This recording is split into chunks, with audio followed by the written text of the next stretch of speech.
ये कहानी एक ही घर के तीन मर्द की जिन्हें अपने ही घर की नौकरानी से प्यार हो जाता है और वो उसकी बजाना चाहते हैं। और इन तीनों में से इस नौकरानी के कौन बजा पाता है वो हम बताएंगे आज इस एक्सप्लेनेशन में। तो आइए बात करते हैं मूवी के एक्सप्लेन के बारे में। मूवी का नाम है मलेशिया और ये मूवी 1973 में रिलीज हुई थी। मूवी की शुरुआत में एक अमीर आदमी इग्नाजियो की पत्नी मार्गरीटा की मौत होते हुए दिखाते हैं। मार्गरीटा की मौत के बाद इग्नाजियो के सिर पर उसके तीन बेटों की जिम्मेदारी आ जाती है। सबसे बड़ा बेटा एंटोनियो जो कि 20 साल का है, मिजिला बेटा नीनो जो कि 16 साल का है और सबसे छोटा बेटा एंजोनियो जो कि 6 साल का है। और इन चारों में से मार्गरीटा की मौत का किसी को भी कोई फर्क नहीं पड़ता है। और मार्गरीटा की मौत के बाद जब वो लोग अपने घर आते हैं तो वो अपने घर में एक खूबसूरत लड़की को देखते हैं, पर उन्हें ये नहीं पता होता ये लड़की कौन है। जिस पर वो लड़की उन्हें बताती है मेरा नाम एंजिला है और मार्गरीटा ने अपनी मौत से पहले मुझे काम पर रखा था और मुझे आज काम पर आना था। जिसके बाद एंजिला उन्हें खाना बनाकर खिलाती है और उन लोगों के साथ घुल मिल जाती है और उन लोगों को भी एंजिला का काम बहुत अच्छा लगता है और वो एंजिला को काम पर रखने का फैसला कर लेते हैं। इग्नाजियो एक बिजनेसमैन था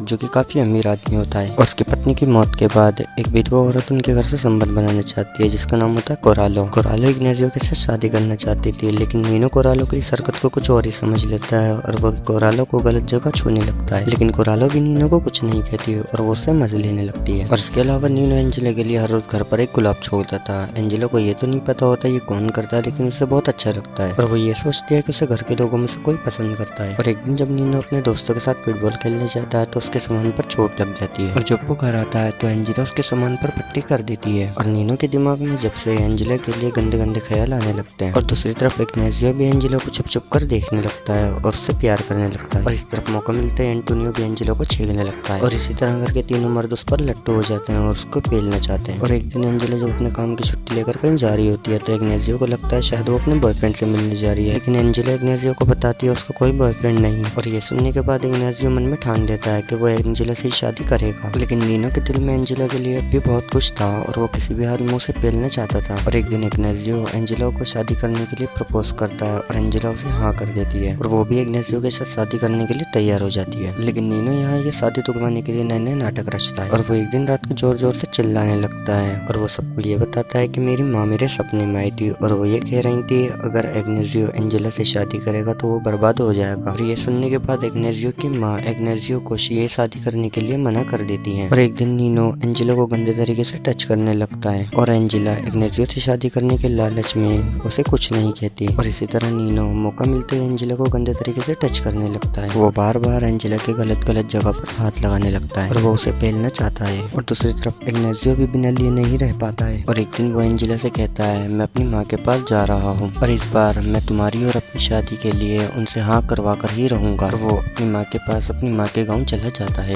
और उसी रात एंटोनियो भी अपने दोस्तों के साथ एक पार्टी में चला जाता है और अब घर में 3 जने ही बचे हुए थे, एंजिला, नीनो और एंजोनियो। और उसी रात एक जोर का तूफान आता है और तूफान की वजह से घर की लाइट चली जाती है और इस वजह से पूरे घर में अंधेरा हो जाता है और एंजिला को अंधेरे से बहुत डर लगता है और वो बहुत ज्यादा डरने लगती है। लेकिन तभी नीनो इस बात का फायदा उठाने लगता है और वो टॉर्च लेकर एंजिला को डराने लगता है। और नीनो एंजिला के इस डर का फायदा उठाते हुए उससे उसके ही कपड़े उतरवाता है और उसके कपड़े उतरवाने के बाद नीनो एंजिला के साथ अल्टीमेट होता है। और एंजिला भी अब अपने डर भूल चुकी थी और वो भी उसके साथ मजे लेने लगती है और दोनों भरपूर सेक्स करते हैं। और इसके बाद इग्नाजियो आता है और वो एंजिला को बताता है मेरी माँ ने शादी के लिए हाँ कर दिया है और वो दोनों शादी करने के लिए चले जाते हैं। और फिर इग्नाजियो और एंजिला की शादी होते हुए दिखाते हैं और इग्नाजियो एंजिला से कहता है तुम मेरे बच्चों को किस करो। एंजिला उसके बेटों को किस करती है, लेकिन जब नीनो की किस करने की बारी आती है तो एंजिला और नीनो एक दूसरे को देखकर मुस्कुराने लगते हैं, जिससे ये पता लगता है कि एंजिला और नीनो का रिलेशनशिप काफी लंबे समय तक चलेगा। और यहीं इस मूवी का एंड हो जाता है। दोस्तों अगर वीडियो पसंद आई तो प्लीज चैनल को सब्सक्राइब करें और बेल आइकन दबाएं।